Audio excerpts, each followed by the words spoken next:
Salut, c'est Zachary, j'espère que vous allez bien. On se retrouve aujourd'hui pour un petit tutoriel sur Photoshop où on va travailler sur l'outil que vous voyez actuellement derrière moi sur l'écran qui s'appelle Negative Artwork Photo Effect. Donc il permet de réaliser des choses comme ça à partir de vos photos.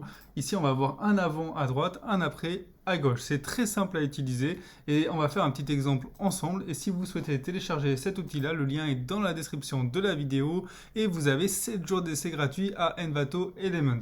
Donc une fois téléchargé, on se retrouve avec ce dossier-là, avec ici un point JPG, donc ça c'est une image, c'est qu'un exemple.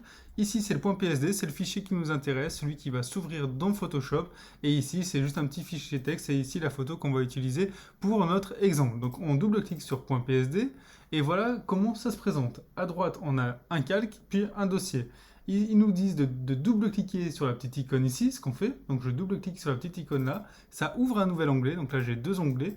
Et tout ce que je vais faire ici, tout ce que je vais modifier, importer, eh bien ça va se reproduire sur cet onglet-là, l'onglet principal, en appliquant le fameux effet qu'on veut. Donc tout simplement ici, je vais désactiver le texte et je vais ajouter l'image en question qui nous intéresse.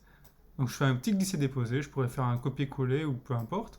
Là je l'agrandis, voilà, et je fais rentrer ma tête dedans, j'enregistre. Très bien. Pour enregistrer, je fais File, Save ou commande S sur mon clavier. Et là, vous allez voir, je passe ici. Et voilà, l'effet a été appliqué. Alors, je ne l'ai pas fait en entier. Voilà, commande S.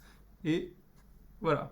Donc maintenant, l'effet a été appliqué. Et si je veux rajouter du texte, on va voir qu'on peut modifier l'effet aussi. Hop, je me positionne à droite. Je me place ici. Et là, je vais par exemple marquer bonjour. Ok, alors, juste pour l'exemple, on va faire ça, on va dupliquer notre texte, et au fait, ce qu'on va faire, c'est qu'on va changer la couleur, pour voir qu'effectivement, il y a une différence quand on change la couleur. Si je le fais en bleu, et ici au-dessus, je vais le faire en dégradé, juste pour voir ce que ça donne. Donc on va faire ça, et ici, voilà, dégradé. Si je fais commande S pour sauvegarder, je reviens sur l'onglet principal, et là, voilà, on peut voir la différence. Ici, le dégradé, ici un bleu plus clair, et ici un bleu foncé.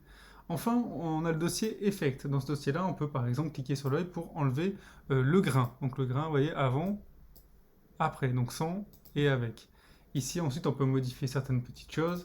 Voilà, les niveaux, on peut les enlever ou carrément les modifier. Voilà, je vous laisserai un peu choisir en fonction de ce que vous souhaitez. Comme ici, on peut changer voilà, les jaunes, on peut faire en plus grand, ou alors on peut changer le jaune par exemple par du rouge ou autre chose.